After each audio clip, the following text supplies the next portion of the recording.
Réaction dans le sud du royaume à la résolution du Conseil de sécurité sur le dossier du Sahara marocain. Nous serons en duplex avec le président de la région, Dakhla Oued Dahab. Pour les Marocains et en particulier dans les provinces du Sud, la résolution 2602 sur le dossier du Sahara tombe sous le sens. D'abord au regard de l'importance accordée à la démarche du Royaume, ensuite en considération des revers infligés aux milices séparatistes du Polisario et à leurs alliés algériens. Tour d'horizon des réactions à Dakhla avec Rizlan Taibi et Adil Bouskri. Pour les habitants de Dakhla, à travers la résolution 2602, l'ONU inflige un camouflet à l'Algérie. À travers la décision onusienne d'hier, la communauté internationale confirme l'entière responsabilité d'Alger dans le processus des tables rondes qui est à la mesure de son rôle dans la création et le maintien de ce conflit. La résolution 2602 est aussi interprétée comme une décision en parfaite harmonie avec la vision du Maroc et sa souveraineté sur ses provinces du Sud. Pour plusieurs observateurs de la région, la résolution onusienne intervient dans le sillage de 3 étapes fondamentales: la libération du passage de Guerguerat, la reconnaissance américaine de la souveraineté du Royaume sur son Sahara et l'ouverture de plusieurs consulats dans les provinces du Sud. Et on reste dans la perle du Sud où nous retrouvons en direct et en duplex Sinjar Tat. Bonsoir et bienvenue. Vous êtes président de la région Dakhla Oued Dahab. Alors avec 13 voix pour et 2 abstentions, la résolution 2602 souligne une nouvelle fois la prééminence de l'initiative marocaine d'autonomie. Diriez-vous que la position marocaine est de fait confortée ? Bien sûr, la position marocaine a été réconfortée par cette résolution du Conseil de sécurité.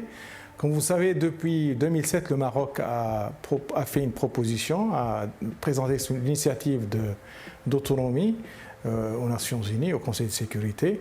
Cette proposition vient d'être, encore une fois, appuyée par le Conseil de sécurité dans cette résolution du 2602. Comme vous savez,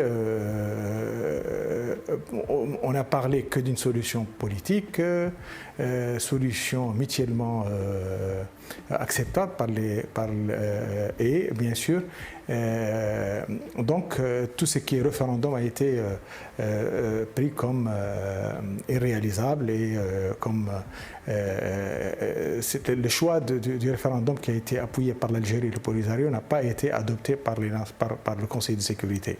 Alors cette résolution, elle consacre aussi le processus politique des tables rondes. Est-ce qu'on peut considérer que le cadre des négociations est aujourd'hui clairement défini ?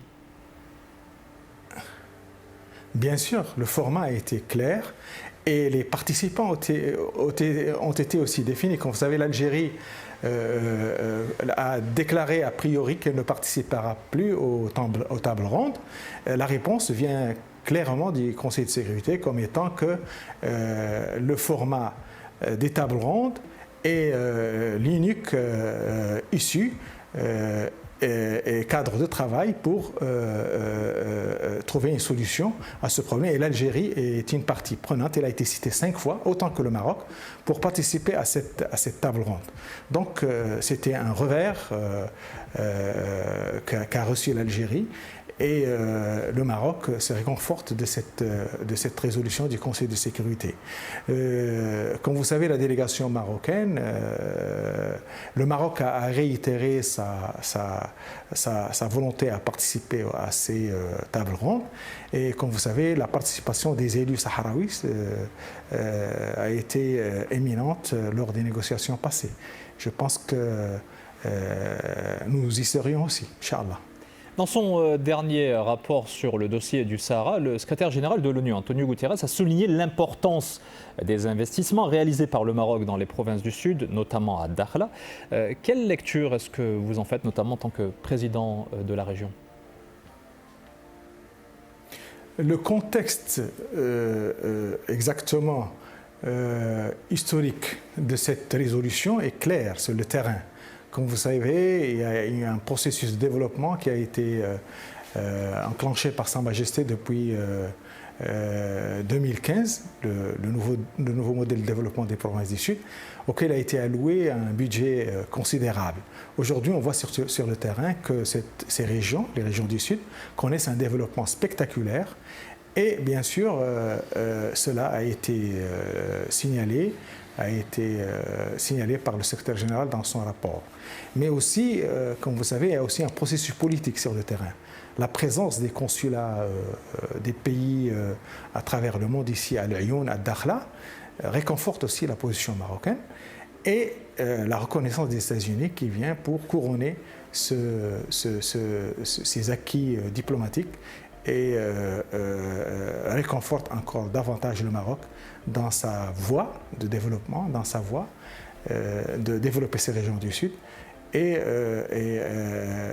en faire en sorte que, à mon avis, la solution reste toujours dans cette vision de développement des régions du Sud.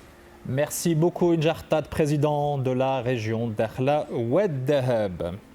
Toujours sur le dossier du Sahara marocain, la Tunisie a tenté d'expliquer son abstention lors du vote hier de la résolution 2602 au Conseil de sécurité de l'ONU. Dans une dépêche de l'agence de presse TAP, le conseiller du président de la République tunisienne a fait savoir que son pays accueille favorablement la décision onusienne. Il a aussi salué la nomination de l'italo-suédois Staffan de Mistura en tant que nouvel envoyé personnel pour le Sahara marocain, la qualifiant de pas important pour faire avancer le processus de règlement.